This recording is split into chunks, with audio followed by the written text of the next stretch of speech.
Good morning. So, before we talk about why impact is important and how it can be achieved, we should be sure that we understand what we mean by impact. There are all sorts of definitions out there, and we're all aware of current buzzwords like community outreach, giving back, public awareness, positive impact.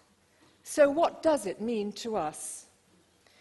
Well, for the academic, impact is the result of taking one's research or elements of it into the public sphere. Impact is the outcome of sharing your research with the general public.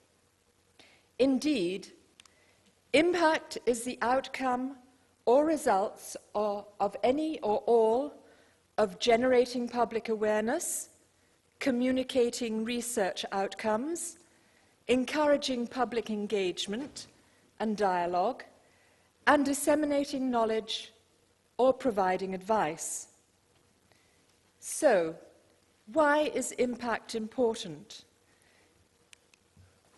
It's not just a question of the ethics of giving something back to the community in which you're working.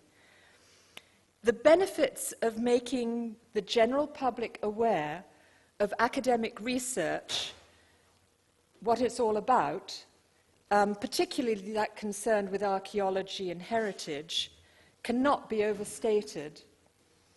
It can be shown that educational, economic, and societal benefits quickly develop and continue to develop over time. In the European Charter for Researchers, General Principles and Requirements, it's stated that researchers should ensure that their research activities are made known to society at large in such a way that it can be understood by non-specialists. Direct engagement with the public will help researchers to better understand the public interest. So it is a two-way process. Both the non-specialist and the specialist can gain. And also, nowadays, many funding bodies require and expect an element of outreach, of community work, within the proposal.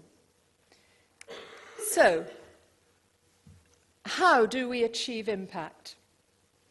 While each project is quite unique, there are, we see, three pathways to achieving impact. There's social interaction, and which actually permeates all pathways, and this can be formal, such as in the creation of special interest groups, or through art or drama, or it can be informal with just general interaction. Education is another pathway.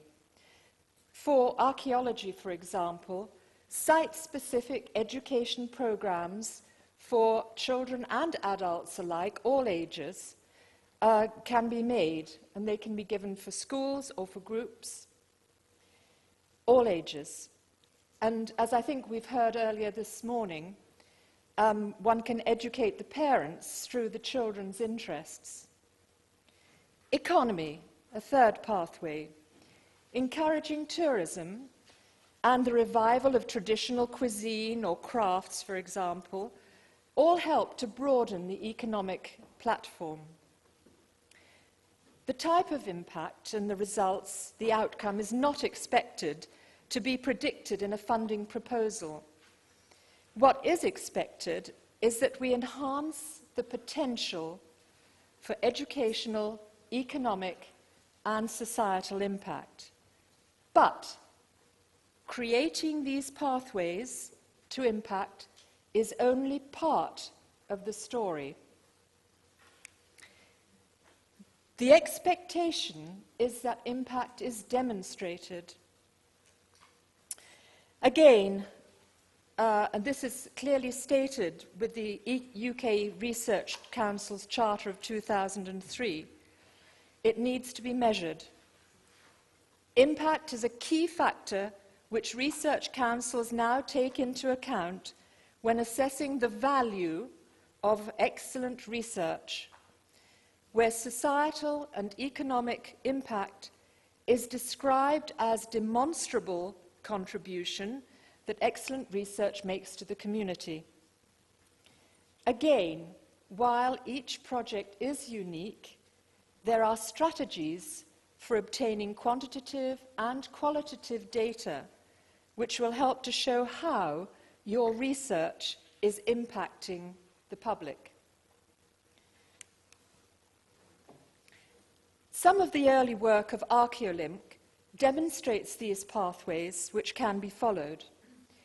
We were asked by the Initiative of Cultural Heritage from the University of Canterbury to assist the community of Elefsina in Greece to gain more benefits from their archaeological site, Eleusis. Now, Eleusis was an incredibly important sanctuary in the past, where the goddesses Demeter and Persephone were worshipped since 1500 BC. In its day, it was more important than Delphi. It was the site of the Eleusinian mysteries, which took place for over 2,000 years. And indeed, it can be argued that veneration of the feminine divine is still being carried out there on the site today. So, perhaps more important than Delphi, but Delphi today receives 500,000 visitors a year, whereas Eleusis only receives about 5,000. So I visited Delphi as a comparison, and then I visited the site. One thing that was immediately apparent was that while Delphi is situated in rolling green hills, very pleasant, Eleusis is situated in a modern town, and it's surrounded by unattractive and abandoned buildings. I met various stakeholders and discussed what their goals were. My findings were then discussed with ARQUEOLYNC's team, and we wrote an assessment report and recommendations. They're summarized in this diagram. I then returned to Eleusis and discussed the various ideas with the different stakeholders, so they would eventually decide what they wanted to do. Our first proposal was the formation of the Friends of Eleusis, and this was actually vital because for a non-profit organization to be formed of volunteers, it actually forms the basis of many of the other ideas. I'm not going through all the recommendations now, of course. I'll just talk about 4 of them, or 4 more of them.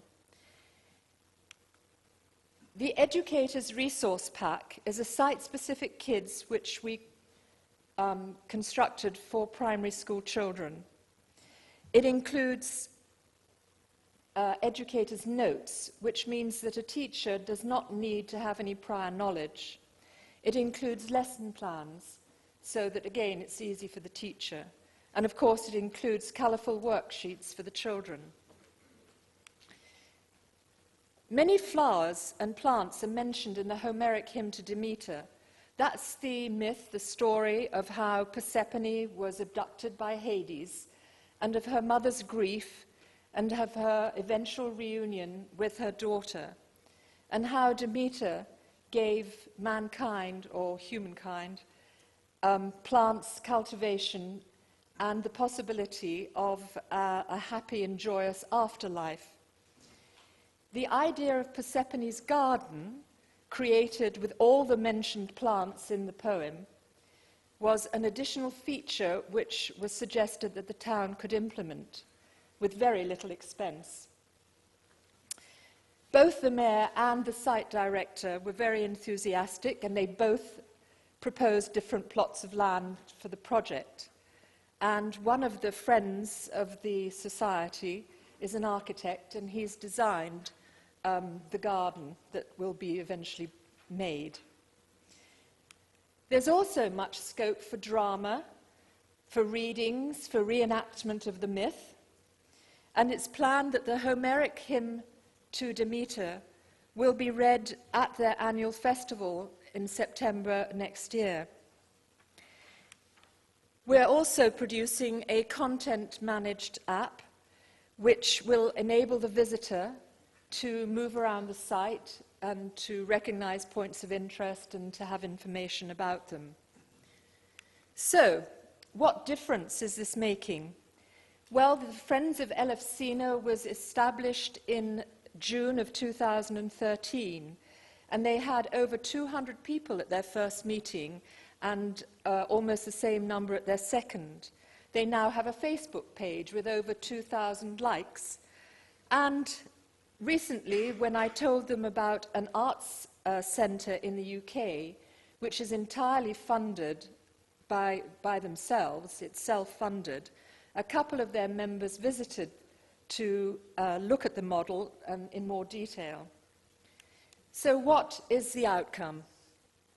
Well, archaeological and heritage knowledge is being distributed in the community.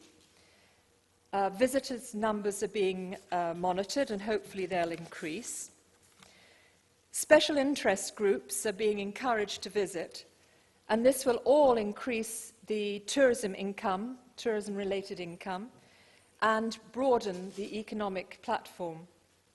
And perhaps the industrial buildings which encircle the site will one day be removed. So, achieving impact is becoming more and more important in our world today. It's increasingly necessary to show in funding proposals a clear pathway to obtaining it and a strategy for its demonstration. But just as vital are the skills to follow those pathways and to achieve the desired educational, societal, and economic impact. Thank you for your attention.